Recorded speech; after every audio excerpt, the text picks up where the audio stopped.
bafethu, welcome back to Jeffrey Soul TV News. If you're new, please don't forget to subscribe and also like this video. So bafethu, la it's a season 8 episode 24 of uthando nesithembu. Lapha bafethu ke la umthombeni ke ukhomba ukuthi ke ujabulile kakhulu njengoba nibona nje izinto zenzeka lapha ke ababukile babonile ukuthi ke ngasekuqaleni kwenzakalani. So into eyenzakalayo lapha ukuthi ke ukhipha uMakhwela okunkosikazi wakhe ke ka number 5 esingathi ke futhi sisho ngenye indlela sithi okugcina ngci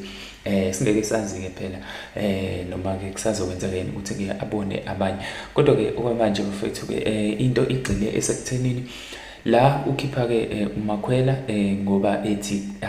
abakazi basithola isikhathi sokuthi babe abantu abahlale beyindawonye nje ngaso sonke isikhathi. So uthi akayenzeke isikhathi sakhe njenganamhlanje noma njengalolu suku akade bephumile ke behambile ke uzothi ke ipicnic akade ke beyoyidlela khona lapha ngazi noma isiqiwi noma yini leya. So yeah bafethu njalo nje indaba. So uma ke iqhubeka kodwa udaba angathi ke ifika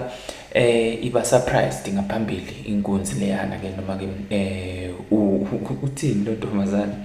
yazi kunento engithola off guard la uma esembiza ngomfana manje ngiyaxakeka ukuthi umfana ukhona umfana ka 50 years yabo. So kodwa ke injalo bafethu kuya ke uyamvezela uma sister lwana ke ukuthi ke ayibo engathi ke usayithwele noma ke bebemgabaza ke amakhosikazi akhe lawa amanye ukuthi ke kusangenzeka mhlawumbe abe umuntu ke othola umntwana ngoba yena ke usemdala ngamanye amazwi basho yena lapana umfoka Mseleki singeke sazi ukuthi ke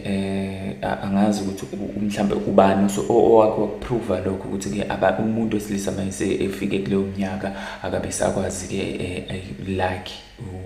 noma ke unlike igama kwendla uthola khona ke isikhathini esiningi kwabantu ke vela sebebadala kodwa isikakhulukazi kulolunye ke noma ngizothi kuleli linye side not abantu ke besilisa. But then asibone udokotela egcineni kwakho konke naye ke mhlambe ke ubesevele inkabaza ngendlela akade esho ngayo. So ukugcila kwethu kodwa ke akukho lapho mfethu sekuthenini nje ilokishile ingane yabantu ilokishile uMakhwela laphana ke ethi ke umfana yabo le kamfana kangazi ukuthi iyophelela ni kuphi kodwa ke bengifisa ukuthi mina ngathi ingashesha iphele yabo engaloke ebiza ubaba noma ke uMr Mseleki ngomfana yabo. Siyazi ukuthi ke okay fine ke ngoba phela basebudlolwaneni usezingeni vele lingana lelakhe yabo kodwa manje ke akube khona lesi sigaba lesi sikhomba ukuthi ke phela ke akaseyona into manje kodwa usewunkosikazi akekho unkosikazi ongabiza umkhwenyana wakhe ngomfana yabo. Kodwa ke bafethu ke sizwe nani ukuthi ke do you feel like ujabule ngempela uMseleki o mhlambe ke kuyenzeka nje ngoba naku phela kuphambi kwamakhamera do you feel like there is something hidden mhlambe uma ubuka nje ngokwalesa siqeshana uma isaqala ke i-episode. Anyways bafethu congratulations to yena ke untombazane loyana ke